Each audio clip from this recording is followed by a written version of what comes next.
இப்ப வந்துட்டு அவரு சொன்னீங்க சிஎம் வந்து வெல் ப்ரிப்பேர்டா இருந்தாரு அப்படின்னு. இப்ப கவர்னர் வந்து 9:36 இங்க இருந்து கிளம்புறாரு.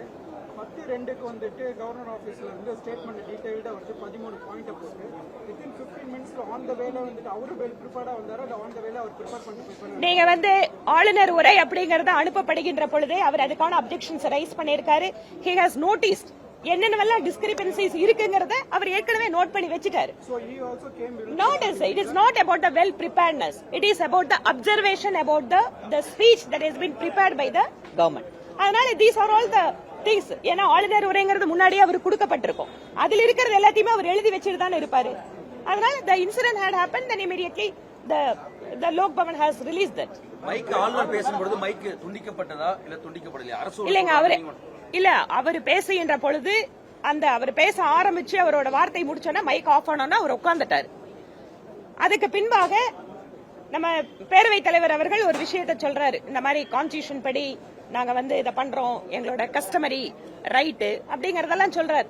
See what ஒரு கவர்னர் வந்து அங்க என்ன கேட்கிறாரு, எந்த இடத்துக்கு சென்றாலும் அந்த இடத்தில் தேசிய கீதம் இசைக்கப்பட வேண்டும் என்பது ஒரு மரபு. தேசிய கீதம் இசைக்கிறதுல மாநில அரசுக்கு ஏன் இந்த பிடிவாதம்? கடைசில வந்து எண்ட் ஆஃப் தி செஷன் வந்து தேசிய கீதம் பாடுனாங்க. இல்ல இட்ஸ் a tradition.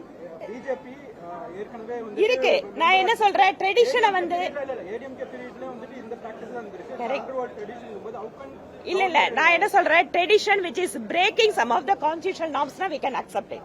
ட்ரெடிஷன் என்ன கேக்குறாங்க, தேசிய கீதம் இசைக்கிறதுல என்னங்க புதுசா வந்து ட்ரெடிஷனை வந்து மாத்த முடியாது?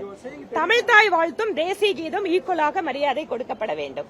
அந்த ஒரு பாரம்பரியம் அப்படிங்கிறது ஆளுநர் மாளிகைக்கு இருக்கு. அததான் அவர் கேட்கிறாரு. இதுல ஏன் பிடிவாதம் இருக்காங்க?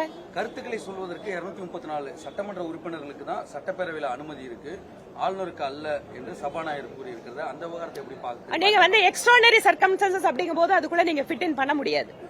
Okay, when something is happening extraordinary, நீங்க சாதாரணமான நிகழ்வுகள் நடக்கிற விஷயத்தை பொறுத்த வரைக்கும் மட்டுமே அதை பார்க்க முடியாது.